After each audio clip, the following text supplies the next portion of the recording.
ಲೋಕೇಶ್ ಅವರು ಲೈನಲ್ಲಿದ್ದರೆ ದಯವಿಟ್ಟು ಮೆಸೇಜ್ ಮಾಡಿ. ಕಲ್ಪನಾ ಲೋಕೇಶ್ ಅವರೇ, ಇವರ ಸೆಕೆಂಡ್ ಲಕ್ಕಿ ನಂಬರ್ ಇವತ್ತಿನ ದಿನದಲ್ಲಿ. ಕಲ್ಪನಾ ಲೋಕೇಶ್ ಅವರೇ ದಯವಿಟ್ಟು ಲೈನಲ್ಲಿದ್ದರೆ ಮೆಸೇಜ್ ಮಾಡಿ. ಕಲ್ಪನಾ ಲೋಕೇಶ್, ನೀವು ಕೊಟ್ಟರೆ ಡೇಟ್ ಆಫ್ ಬರ್ತು 11/4/1993.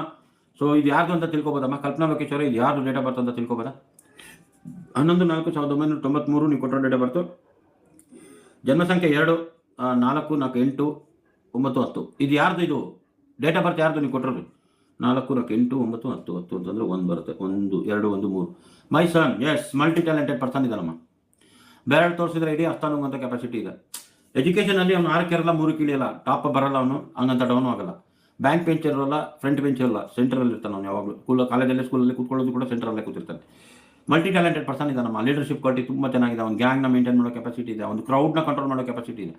ಒಂದು ಮಾತು ಸೂಪರ್ ಆಗಿದೆ. ಅವನು ಒಂದು ಕ್ರೌಡನ್ನ ಇದನ್ನು ಅವ್ನು ಭಾಷಣ ಮಾಡೋದಕ್ಕೆ ನಿಂತ್ಕೊಂಡ್ರೆ ಅವ್ನಿಗೆ ಒಂದು ಯಾವುದಾದ್ರು ಒಂದು ಕಂಟೆಂಟ್ ಕೊಟ್ಬಿಟ್ಟು ಇದ್ರ ಬಗ್ಗೆ ಭಾಷಣ ಮಾಡೋದ್ರೆ ಗಂಟೆ ಮಾತಾಡ್ತಾನೆ. ಮಾತು ತುಂಬ ಚೆನ್ನಾಗಿದೆ. ಮಾತಿನ ವಿಷಯದಲ್ಲಿ ತುಂಬ ಚೆನ್ನಾಗಿದೆ. ಆದರೆ ನಾನು ಇನ್ನೊಂದು ಹೇಳ್ತೀನಿ, ಮನೆಯಲ್ಲೇ ಒಂಥರ ಇರ್ತಾನೆ, ಮನೆಯಿಂದ ಈಚೆ ಹೋದ್ರೇ ಒಂಥರ ಇರ್ತಾನೆ.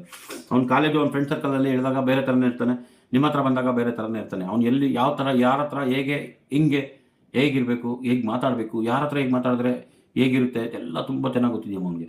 ಮಲ್ಟಿ ಟ್ಯಾಲೆಂಟೆಡ್ ಪರ್ಸನ್ ಇದ್ದಾನೆ. ಅವನು ಆಡು ಮುಟ್ಟಿದ ಸೊಪ್ಪಿಲ್ಲ, ಅವ್ನು ಮಾಡದೇ ಇರೋ ಕೆಲಸ ಇಲ್ಲ. ಮನಸ್ಸು ಮಾಡಿದ್ರೆ ಎಂಥ ಕಠಿಣವಾದ ಕೆಲಸ ಕೂಡ ಅವನು ಕೂತ್ಕೊಂಡು ಮಾಡಿ ರೆಡಿ ಮಾಡಿ ಕೊಡ್ತಾನೆ. ಆ ಥರದ ವ್ಯಕ್ತಿತ್ವ ಅವ್ನಿಗೇನಪ್ಪ ಅಂದರೆ ಸೋಂಬೇರಿ, ಸ್ವಲ್ಪ ತಳ್ಳಬೇಕು ಅವನ್ನ. ಹೋಗು ಅಂತ ಅವ್ನಿಗೆ ಪ್ರೆಷರಲ್ಲಿ ಅವ್ನಿಗೆ ಕೆಲಸ ಮಾಡಿಸ್ಬೇಕು. ಪ್ರೆಷರಲ್ಲಿ ಕುಣಿಸ್ಬೇಕು, ಅವನ್ನ ಪ್ರೆಷರ್ ಹಾಕಿ ಒಂದು ಕಡೆ ಕುಣಿಸ್ಬೇಕು.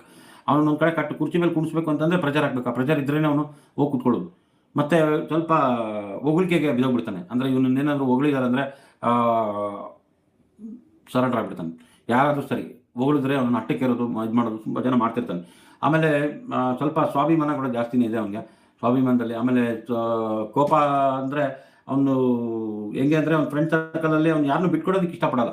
ಬಟ್ ಆದರೆ ಒಂದು ಸತಿ ಏನಾದರೂ ಅವನು ಕಟ್ಟಿ ಬರ್ದಂಗೆ ಮಾತಾಡೋದು, ಒಂದು ಸತಿ ಅವ್ನು ಬೇಡ ಅಂತ ಅಂದ್ಬಿಟ್ರೆ ಅವ್ರು ಸತ್ತೋದ್ರು ಕೂಡ ಅವ್ರು ಬಾಯಿಗೆ ನೀರು ಹಾಕೋಕ್ಕೂ ಕೂಡ ಹೋಗಲ್ಲ. ಆ ಥರದ ವ್ಯಕ್ತಿತ್ವ. ಇಲ್ಲ ಅವ್ನು ಬೇಕು ಅಂತಂದರೆ ಅವ್ನಿಗೆ ಅವ್ರಿಗೋಸ್ಕರ ಪ್ರಾಣ ಕೊಡೋಕ್ಕೂ ರೆಡಿ ಆಗುವಂಥ ವ್ಯಕ್ತಿತ್ವ. ಇದು ಇವನ ಒಂದು ಕ್ಯಾರೆಕ್ಟರ್ ಆಗಿರ್ತಮ್ಮ. ಲೀಡರ್ಶಿಪ್ ಕ್ವಾಲಿಟಿ ತುಂಬ ಚೆನ್ನಾಗಿದೆ.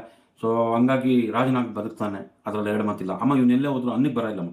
ಅದ್ರ ಒಂದೇ ಏನಂದರೆ ಕೋತಿ ಮನಸ್ಸು ಕೋತಿ ಥರ ಇರುತ್ತೆ. ಅಂದರೆ ಒಂದು ಕಡೆಯಿಂದ ಒಂದು ಹೆಂಗೆ ಜಂಪ್ ಆಗ್ತಿರುತ್ತೆ ಹಂಗೆ ಪ್ರತಿಯೊಂದಕ್ಕೂ ಜಂಪ್ ಆಗ್ತಾನೆ ಇರ್ತಾನೆ. ಸೊ ಹಾಗಾಗಿ ಆ ಒಂದು ವಿಷಯದಲ್ಲಿ ನಾವು ಏನು ಮಾತಾಡೋದಕ್ಕಾಗಂಗಿಲ್ಲ ಅನ್ನೋದನ್ನು ನಾನು ಹೇಳೋದಕ್ಕೆ ಇಷ್ಟಪಡ್ತೀನಿ. ಇನ್ನೇನಾದರೂ ಕ್ವಶನ್ ಇದ್ರೆ ಕೇಳ್ಬೋದಮ್ಮ ನೀವು ಇವಾಗ?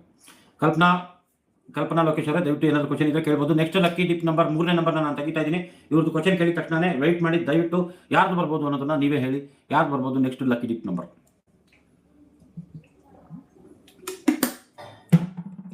ಸೊ ಕಲ್ಪನಾ ಅವರೇ ಏನಾದ್ರು ಹೇಳೋದಿದೆಯಾ? Sir, when marriage will happen? ಅಮ್ಮ ಮದುವೆ ವಿಷಯದಲ್ಲಿ